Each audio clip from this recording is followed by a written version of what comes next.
What's up, YouTube? This is Simply Lucky coming at you with a Dark Magician deck profile, so I hope you enjoy. So that basically this is a 40 card deck. Waiting a long time for this deck profile, so I hope you enjoy. So we play 1 Dark Magician of Chaos, 3 Dark Magicians, 3 Magician of Dark Illusion. You could probably cut one of these when Apprentice Illusion Magician comes out. That's what I've been doing, so it'll probably be 2.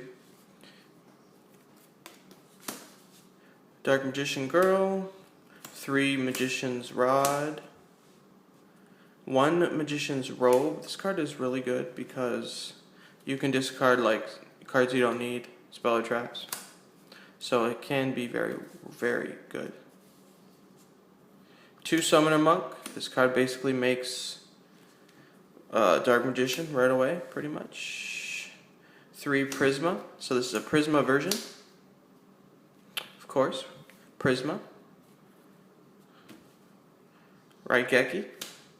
2 Dark Magical Circles. You could play 3 of these. Personally, I like 2. Never needed more than 2. Could always get it back with DMOC if you need it later. 2's good. 3 Aya Timaeus, because obviously I play the Prisma. So with Prisma, I can make pretty much anything. And yeah, pretty much anything. 2 Dark Magic Attacks. This card is great. And it works with Prisma as well. 2,000 Knives. This card is really good. Just helps a lot. I personally like it. A lot of people may play only 1 of them, but for me 2 is good. You can always discard it with Summoner Monk if you don't need it. It's pretty good. I play the Dedication Through Light and Darkness for DMOC, which you can use on Elemental Prisma again. So this card with this can make DMOC.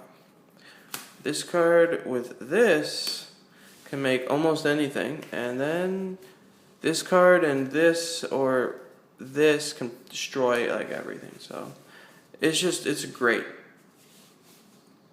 Illusion Magic, just to get the Dark Magician to hand, because that's important. Only 1 though. You don't need more than 1 in my version.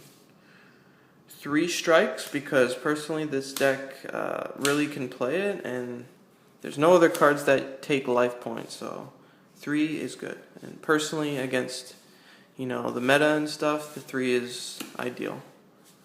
Bottomless, I still like this card a lot. It really hurts pendulums, most of them. Not the Match Spectre ones, but anything else is pretty good. You can always side it out. Magician's Navigation. This card is really, really good, but I only play 1. Now, you could bump this to 2 or 3, depending on your opinion, but me, with the Elemental Prisma version, you don't want Dark Magicians in the hand, you want them in the grave. So you want it in the deck to send to the grave to do your stuff. So if you play multiple of these, you summon the Dark Magicians from the deck, there's none left to mill with this, so this becomes dead. So 1 was ideal for me. Very good at 1. 3 Eternal Soul, because this card basically is the deck. This card makes the deck what it is today. And this card is actually really great. This card helps in conjunction with pretty much the whole deck, but this guy. So I'll give you an example. Let's say I have this set, this in my hand. Alright? We go activate. Search one of these cards. Let's just say 1,000 Knives. On your opponent's turn, I use this. Search this, and then his effect summons. So, because I activated this on my opponent's turn.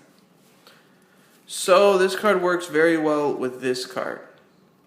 So playing 2 of this card works great with this card. And this card is great too. Personally, this card at 3 might be a little too much, but when that Illusion Apprentice comes out, this will be at a 2, and then I'll play the Apprentice. And the deck will be much better. But for now, 3 of these actually works pretty well. And then I play 3 Dark Renewal. This card is really good.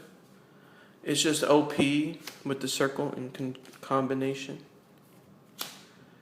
Like I said, you can play this at 3, but I've been playing it at 2, and it's doing it for me at 2, so no arguments there. The deck, it works. No issues. I've been having a great time playing this deck. Just for fun, you know. More on a fusion side of versions.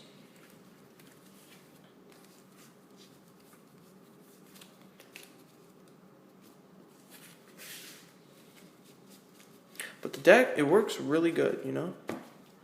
This deck is actually a pretty solid 40 card deck. Now the extra deck. So I play Dark Paladin, obviously. Because the Ayatamias, you can play these cards pretty easily. You just play Ayatamias onto a Dark Magician or a Prisma, and we can create any of these cards pretty much. So we play 2 Amulets because this card works really well against like metaphors. Just banish their cards in the grave, the spells, so they don't recycle them. This card is great against a lot of decks, but it's great. So either the Paladin or the Amulet most of the time you're going into with Ayatamias, but you can also make this girl. She is great against mirror matches. If you can make this effect, discard, pop their Eternal Soul, that pretty much shuts their field down until they get another soul going. It's a great card, and personally these 5 work great. Most of the time you usually go Dark Paladin, Amulet, and then there's an Ayatamias left. You can probably go either or this again if you need it.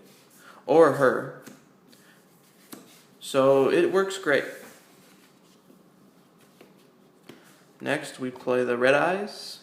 This card is really good because this deck can put a lot of damage down and then just exceed main phase 2 with them real low. There's not much they can do.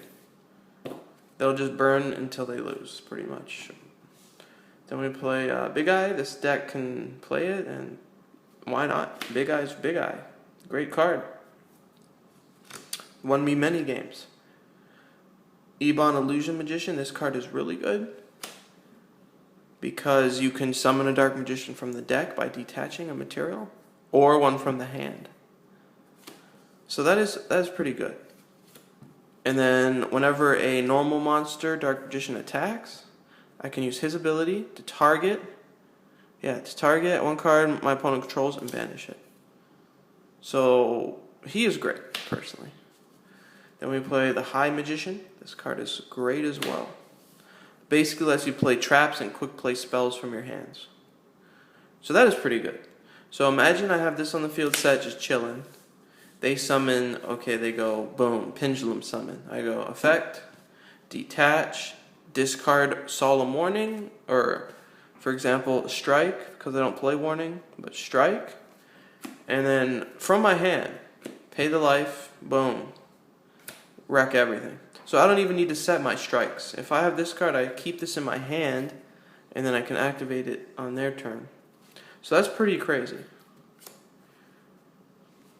And he's very good. I personally wouldn't play more of him or this. I think one of each is just perfect, in my opinion.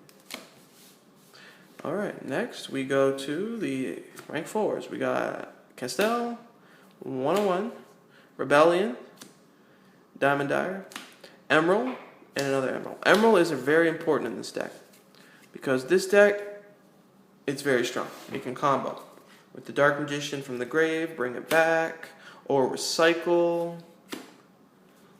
It honestly just goes hand in hand, especially with your Summoner Monk.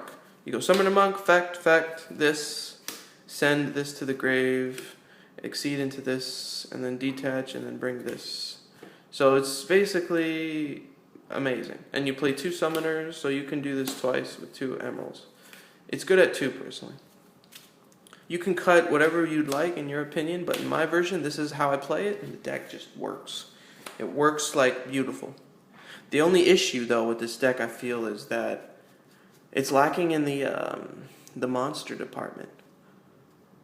And like these are great cards, but like if we had 6 of these, it'd be much more consistent. But we don't, so. I mean, the deck has issues in terms of creatures or monsters. But besides that, you usually are okay. The deck doesn't brick too often, but it's a pretty fun deck. Have great fun, and the side deck isn't complete yet. So when I get an updated side deck for when ABCs come out and the whole new stuff, I will have that for you guys. But for now, this is the way I've been playing it, and I like it. So I hope you all enjoyed my deck profile of the Dark Magician.